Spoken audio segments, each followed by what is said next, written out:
آقا نمردیم و بالاخره یه گوشی از یه شرکت خوب با یه قیمت فوق‌العاده رونمایی شد.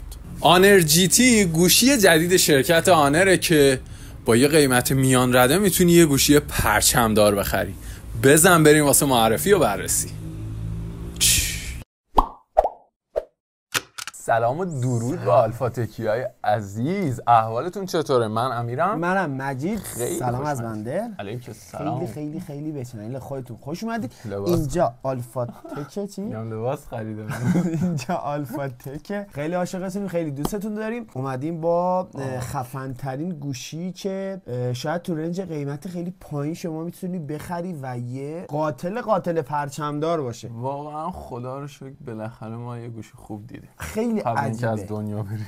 آره واقعا خیلی گوشی خوبیه. آنر جی تی. آنر جی تی که یه گوشی فوق العاده خوشگل، البته طراحی خاص داره، خیلی شاید دوست نداشته باشن ولی سخت افزار فوق العاده قوی و بی‌نظیر. از سریای جدید اصلا هانر تا حالا جی تی نداشته. نه هم نشه. هانر تا حالا جی تی نداشته، احتمالاً اومده و یه سری گیمینگ میخواد بده توی بازار. با اولیش که ترکونده. واقعا ترکونده. بزن بریم سراغ بخش طراحی و ساختش. طراحی حقیقت چیزی بخوام بهتون بگم، بدن کاملا مثل گوشی های دیگه است. سلفی داخل ناچ بالاه، هیچ فرقی نمیکنه. اسپیکر و تایپ سی پایینه و تنها تفاوتی که ما اینجا داریم توی قاب دوربین پشته که به حالت نامیزانی مستطیل و یه طراحی جی تی هم خورده و از 2 تا لنز هم توی قاب داره محافظت میکنه. این کادر مستطیلی که یه طراحیه که ممکنه تو ذوق خیلیا بزنه، ممکنه خیلیا هم باهاش حال بکنن، اما به دیدی که ما میخوایم گوشی رو ببریم جلو واقعا نباید براتون مهم باشه. و یه وزن هولوش 196 گرمی داره با یه سایز 6.7 یا 6.8 اینچی فکر کنم. آره 6.7 اینچی که 91% هم تقریبا پنل LCD تشکیل داده که واقعا گوشی تا این لحظه بی‌نظیر و کامل بوده. تازه یه IP65 هم داره که شما کمتر پیدا میشه اگه قرار این گوشی گیمینگ باشه. توی گوشه گیمینگ اصلا IP خاصی ما داشته باشیم. همین IP65 خودش کارو در میاره. آیا IP65 چیه؟ اگر رطوبت برسه، اگر دستتون خیس باشه یا یه لحظه زیر شیر آب بره و اینه، هیچ مشکلی براش پیش نمیاد. نه اینکه بخواد توی خود آب بمونه. فکر کنم آیپیش مثلا تا یه مثلا 10 دقیقه مثلا تو 10 سانت 20 سانت آبه، یه همچین جوریه.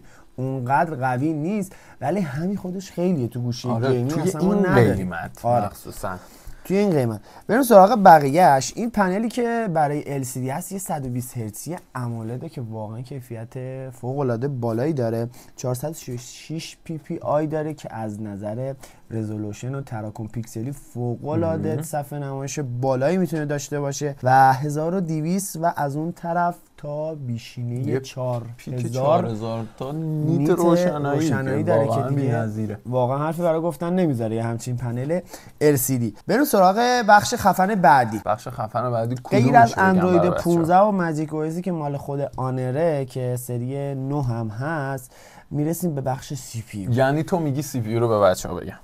یعنی این CPU با این قیمت چجور میتونه اسنپ دراگون 8 جنریشن تیری باشه؟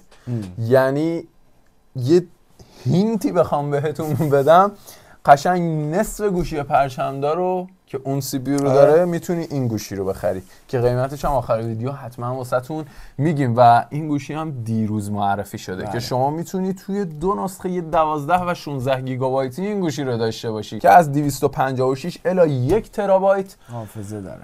واقعا بی‌نظیر، واقعا بی‌نظیر. استاندارد حافظه‌ش هم UFS 4 که دیگه آره درجه پرچمداری. واقعا ما اصلا اینو دیدیم شاخ در آوردیم که چجور میشه همچین چیزی و واقعا بالاخره ما یه گوشی خوب دیدیم. و در ادامه هم بخوایم بریم میرسیم به چی؟ سراغ دوربینایی که معمولا خودتون میدونید دیگه توی سریای گیمینگ اونقدر نمیشه توی دوربین بخوای نمیدونم دست و دل بازی بکنی، همون دو تا لنز کارو در میاره. یه پنجای مین داره که f2 و یه دونه اولترا واید 12 مگاپیکسلی که با یه لنز سلفی 16 مگاپیکسلی شما میتونی 4K و فیلم برداری بکنی که البته توی سلفی ما 1080 داریم. فدای سر نوش جون. طوری نیست دیگه، ما اصلا انتظاری توی دوربین نباید ازش داشته باشیم. مناسب کساییه که میخوان قیمت معقول هزینه بکنن و از اون طرف یا گیم باش بزنن یا کارهای سنگین انجام بدن. و این گوشی یه نسل جدید باتری ها داره. آره نسل جدید باتری ها روش سوار شده و ظرفیت 5300 میلی آمپری داره که عرضم به حضورتون یه آداپتور 100 واتی هم داره که دیگه کامل نیازتون رو برطرف میکنه و 5 وات هم ریورس داره که اگر ایرپادتون بیشارژ شد در مواقع تنگنا یا ساعتتون بیشارژ شد در مواقع تنگنا میتونی ازش استفاده بکنی. گوشی هم هست که میبینم یه همچین آداپتوری داره، چون ما فقط تو شیائمی دیدیم که 100 وات بالا باشه.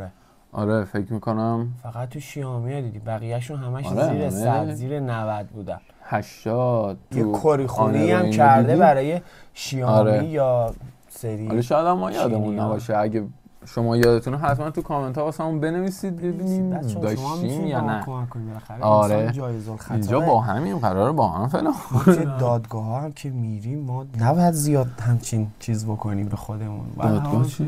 نمیدونم. دادگاه از کجا؟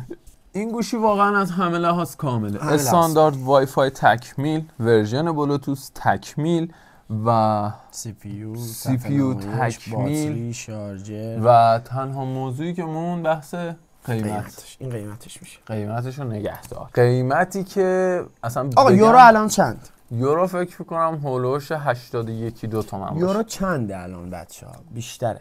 نه 81-2 تومن. بیشتره؟ بله. خب دلار 77 تومن چجوری؟ نه من تومنش رو حساب کردم در هر صورت. 290 یورو. 290 یورو که الان با این قیمت الان بخوایم حساب بکنیم این گوشی رو شما میتونید با هولوش حدوداً 24-5 تومن داشته باشید. دیگه خیلی بخوایم خونه پرش حساب بکنیم آقا زیر 30. آره زیر 30. الان ما 30 تومن گوشی چی داریم؟ آقا اصلا همون 24-5 تومن یا 55 داریم. بله. که یه رم 8 که یه سی پی یو معمولی داره، استفاده آنچنان نمیتونی ازش بکنی. یکم بالاتر S20 FE رو داریم که لب مرزی بالایی. آره. باتریش ظرفیتش پایینه ولی خب دوربینش خوبه. البته این گوشی رو میگیم به دید دوربین سی پی یو شاخص سی پی یو شما سی پی یو S20 اولترا داری استفاده می‌کنی. بالاتر هم که میری روی سری 14 تی هم که بخوایم بریم. آره سی پی یو S24 اولترا. چرا من گفتم S23 نه S24. بالاتر هم که بریم میرسیم توی 35 تا 40 تومن هم میرسیم به 14 تی پرو، F6 پرو. حالا باز F6 رو میشه یه مقدار چیز کرد چون اون نسل 2 بود. ولی سامسونگ و بقیه گوشی اصلا همچین چیزی ندارن تو این رنج قیمت. آره اصلا ندارن. انتخاب خیلی خوب. یعنی اصلا شما به هیچی دیگه نباید نگاه بکنی، گوشی رو بگیر بخر استفاده بکن. اصلا گیمینگ استفاده نمی کنی، این گوشی ماه بی‌نظیره. بعدم آنر من اصلا ندیدم که گوشیش خرابی داشته باشه. آره یه گوشی خدایی هواوی خرابی داشته. آنر اصلا خیلی کم پیش میبره. تنها نقطه ضعفی که توی این گوشیه به خاطر نوع باتریه که استفاده کرده که از نوع سیلیکون